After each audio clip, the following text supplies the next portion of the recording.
Here's more wrestling news for April 20th, 2023, and we're kicking off with Dax Harwood, whose FTR podcast has proven to be a talking point among fans. Harwood's show has seen Harwood be consistently supportive of CM Punk and tease leaving AEW, despite him and Cash Wheeler signing new deals months before these statements, and recently one fan said they'd hoped to see Harwood lose his job due to his podcast. This ended up affecting Dax Harwood's mental health in a big way, and it wasn't long after that the FTR member revealed that he was going to make a huge announcement.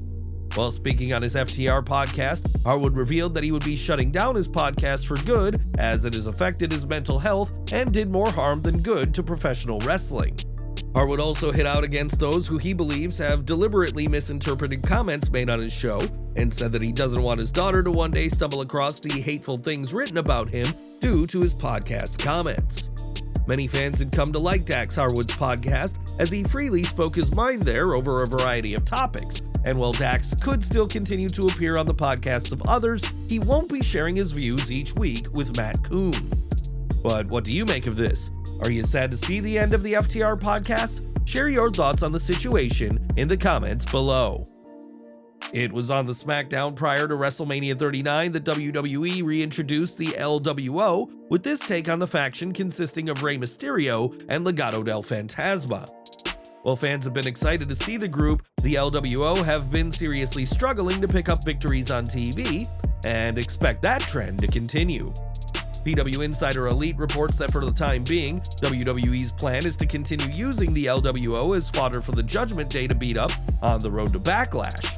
The report reads, "As for why the LWO is being utilized the way they are currently, basically being manhandled, we are told that it's just part of building up the Judgment Day for the Backlash pay-per-view in May as part of the storyline with Bad Bunny and Rey Mysterio. That said, in my opinion, they really need to get the Rhea Ripley vs. Zelina Vega story kicking off if they want that match, which is scheduled for the pay-per-view, to mean something worthwhile. Vega has been backstage at recent TVs and not even used to appear as part of the group, which makes zero sense." It's been reported that WWE's plan is for Rey Mysterio and Bad Bunny to face Dominic Mysterio and a Judgment Day member at Backlash, and for Ripley vs. Vega to be on the show too. WWE hasn't announced either match, but expect the bouts to be made official soon enough, and expect the LWO to keep racking up losses on the road to San Juan.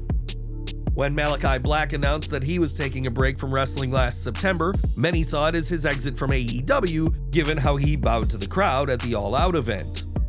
Rumors and false reports continued to grow to the point that Black had to address the matter himself, and this had a significant impact on both himself and his wife, Zelina Vega. While speaking to Out of Character with Ryan Satin, Vega revealed that nobody will ever know the story of what led to Black's hiatus, and that her and her husband tried to keep private matters private. Vega also hit out at people camping out in hotels trying to get the smallest bit of information, as well as those who plainly spread false reports about them in an effort to drum up some controversy.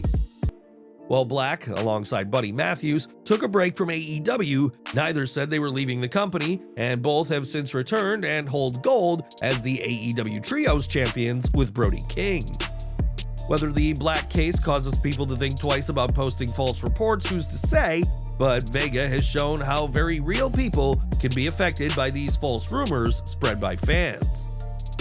When Marvin Jackson experienced hearing loss after attending WrestleMania 38, he filed a lawsuit against WWE, blaming the use of pyrotechnics he was near for his condition.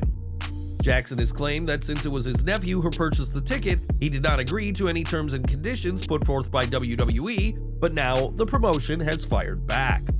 Responding, WWE argues that by using the electronic ticket, Jackson agreed to the terms and conditions relating to his entry and cannot dispute his decision to ignore the terms of his ticket.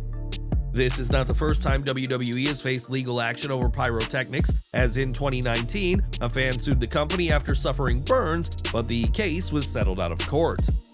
WWE has asked that the lawsuit be paused while arbitration plays out, which would see the matter settled without either side going to court, and we'll keep following this case for further updates. Over the past year, it's been no secret that WWE is hoping to sign some of the top names from AEW, with MJF, Wardlow, and Kenny Omega all on Triple H's radar. Given the success of Cody Rhodes, it may be tempting for some AEW talent to consider a move to WWE, and now one AEW veteran is deciding his wrestling future. According to Sean Ross Sapp behind Fightful's paywall, Adam Hangman Page and AEW are involved in contract talks right now. He reports, Fightful Select has learned that Adam Hangman Page and AEW are in the process of working towards a potential new contract. Hangman Page was not only one of the original signings, but one of the people involved with announcing the formation of the company on January 1st, 2019, though he wasn't given executive vice president status. The report went on to say that negotiations started fairly recently, so we don't know how much progress has been made yet, and it says that Page has the same rep as Young Bucks and Kenny Omega. Of course, the Bucks and Omega are also in the process of negotiating their deals, and WWE did show interest in signing Page prior to him joining AEW in January of 2019. Page is said to be very well liked among AEW's roster, which made CM Punk's comments on the All Out post show all the more egregious, and time will tell where the Cowboys' future lies. As we all know, Big E is currently recovering from a very serious injury, and it was nothing short of a miracle that he has been able to avoid surgery. Since the injury last year, the former WWE champion has kept fans updated on his condition, and this week saw Big E deliver some excellent news. While speaking to Battle and Eli on Battleground, Big E revealed that he has no pain in his neck and he's feeling great, but isn't sure about making a return to the ring just yet. Big E went on to say that he needs to sit down with doctors and decide what's next in terms of his health, and has previously spoken about coming to peace with his wrestling career possibly being over. If that is sadly the case, Big E has said that he would consider taking a non-wrestling role in WWE and has set his sights on being a coach and working closely with the NIL program. Well, Big E would no doubt excel as a coach. We hope it doesn't come to that, and we're continuing to wish him the very best in his recovery. In 2021, Eva Marie returned to WWE, but her comeback only lasted a handful of months before she was released in November of that year. Recently, the former Total Divas star said in an interview that she is in constant talks with WWE and that the door is always open, leaving some to believe her return is imminent. This week, Marie shared more about her status with WWE and disclosed in a YouTube video whether a return is actually happening. She explained, "The talks of me coming back to WWE, it's one of those things where I know you guys want a yes or no answer, and the truth is, it's maybe. We have an ongoing relationship. I was just in talks to WWE Studios talking about, ideas and movies and TV, and then obviously that door is always open potentially of coming back, who knows? Eva Marie can come back as, like a dark kind of persona, dye my hair back to black, come in, you never know. That's what's so beautiful about WWE is it's a character. You're creating something to entertain you guys, whether it's happy, mad, or you want to punch the screen where you want to slap me, whatever that may be. That's the whole joy about watching WWE programming. So to give you a cut and dry answer, it's a maybe. I love WWE, and the fact that I'm in talks with them right now and currently is amazing. So hopefully, when you guys go to bed at night, I want you to think about possibly she really is coming back to Monday Night Raw. And I could be coming back with black hair, who knows? While fans have been pretty vocal about not wanting to see Eva back, some in WWE are batting for her, and Piper Niven has said that she misses working with Marie on TV.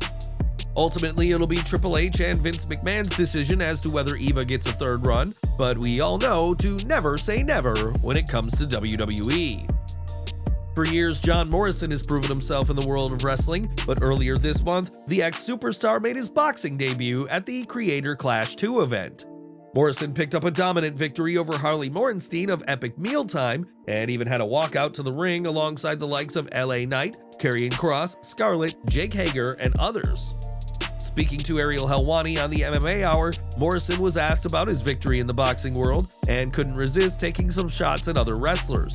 He said, "Triple H, CM Punk, Roman Reigns, Cody Rhodes. On Saturday, I did something that none of them could ever do, and that is win a real fight, suckers.